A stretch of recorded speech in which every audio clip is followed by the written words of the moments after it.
cerekeye meditation ku jambo wumva Imana iriko irakwanspiramwo. Uravyumva? Ariko ntusuzugura ijambo Imana iriko irakwanspira. Hama iryo jambo rifate rero uririmbureko.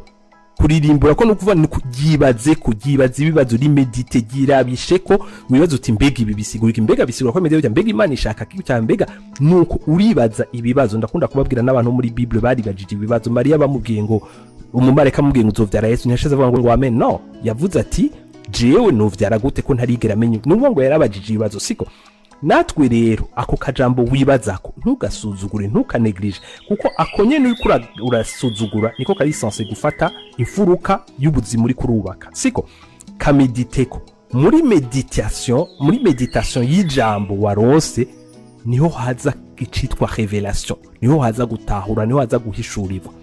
Kandi ikintu wahejeje gutahura no guhishurirwa nukuvuga ngo tu as reçu, wacakiriye.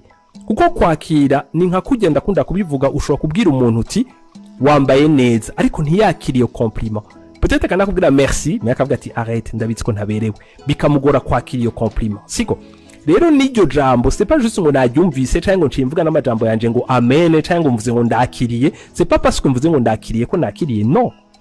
Kwakira nukuvuga ngo uko ginjira rigashika ahantu muri profondeur, kuko hajya muri profondeur tutabona niho nubundi hononekaye, niho hari ibinyoma byinshi, niho hari amaconnection atariyo. Siko rero iyo hariya hagiye kujya kuri, siko kujya kuri kura remplacer ikinyoma. Umuco n'umwijima ntibibana. Siko umuco ushitse umwijima urahunga. Rero haje ujya muco bihindura ibintu byose, bihindura ama emotion, bihindura volonté, bihindura ama sentiment yawe, bihindura iki. Nukuvuga ngo bikugize uyundi muntu, kandi kucitse uwundi muntu nukuvuga ngo ukira ibintu byahora bikunanira kukira, unaronka canke uronka ibintu byiza muri wewe byahora bikurunanira ingene uwo bironka. Siko rero mumenye ngo twese à la naissance dufite ama information menshi, kandi ayo ma information arimo ibinyoma byinshi. Siko ariko Kristo nukuri, kandi Kristo mwibuke ko ni Imana iri ndani muri twebwe. Siko ni naco gituma muzobona Bible itubwira ngo marcher selon l'esprit. Uravyumva ngo pana la chair. Siko la chair justement niyo partie dusanzwe twese niko tubayo, tu marche selon la chair, no ngo na ma connexion tu fonctionne. Ariko Bible gati du conseil ngo cette fois-ci reka ku marche selon ivyo. Marcha selon ijya inspiration iva muri esprit yawe.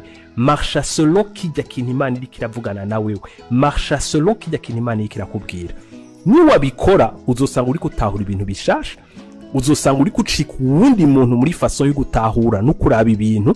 Kandi iyo ucitse uyundi muntu